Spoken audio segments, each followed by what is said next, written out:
Welcome to PAATH History.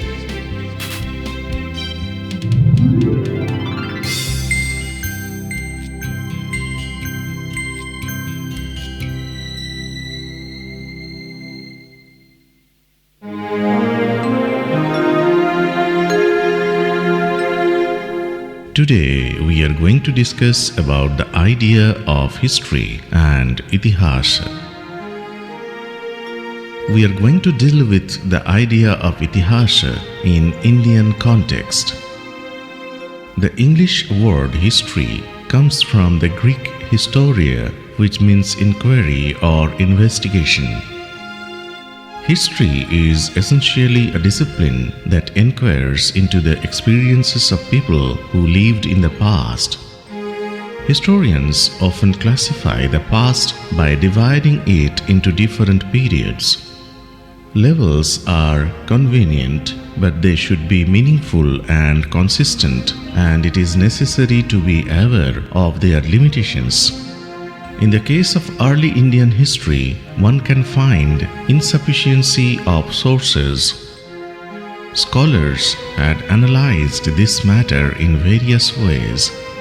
In fact, in the ancient past, the people of this subcontinent were not at all interested to preserve the story of the civilization in any form, and so it is difficult for the historians to construct the history of early India.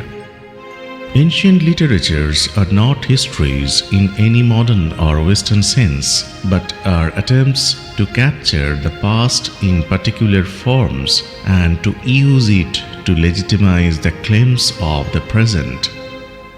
It is now sometimes called the Itihasa-purana tradition. According to Romila Thapar, Itihasa literally means "thus it was," and Purana refers to that which belongs to past. This takes a variety of forms.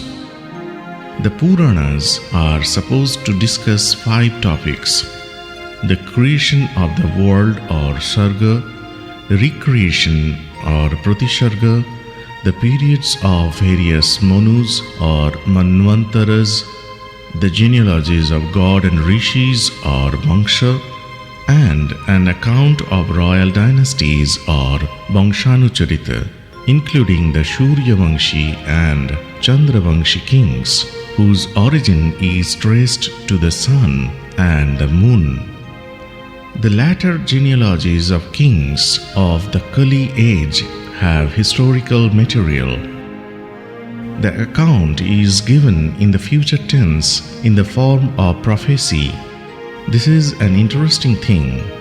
The concept of Kala and Yuga is very important, and it is discussed elaborately in an essay by Romila Thapar titled "Time as a Metaphor of History, Early India," and this essay is incorporated in her essay collection, History and Beyond. In the early Puranas, there are genealogies, some quite fanciful, gradually moving towards more realistic lists of dynastic succession. Subsequently, there are historical biographies of kings and even the occasional minister, largely hagiographic but encapsulating some aspects of historical events.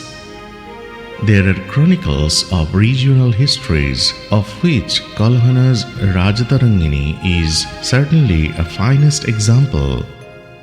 But this kind of structure was a later development. In the ancient past, the narratives are set in linear time. Their writing involves the patron ordering the history, the authors formulating it, and audience whom they seek to address and who acquiesce in the presentation.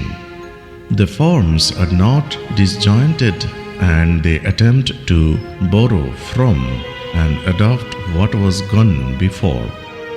The Itihasa-purana tradition presents a narrative of events, their explanation, and an attempt at summation.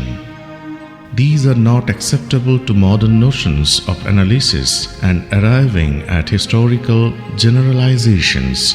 but they provide insights into how the past was viewed at various points of time many centuries ago. So this is the notion of history in ancient India. This is the end of our today's discussion. Subscribe our channel for regular notification and like our video and comment. Listen to our podcast episodes. Follow our official Facebook page, Twitter handle and Instagram. For any query, feel free to mail us. For details, see the description.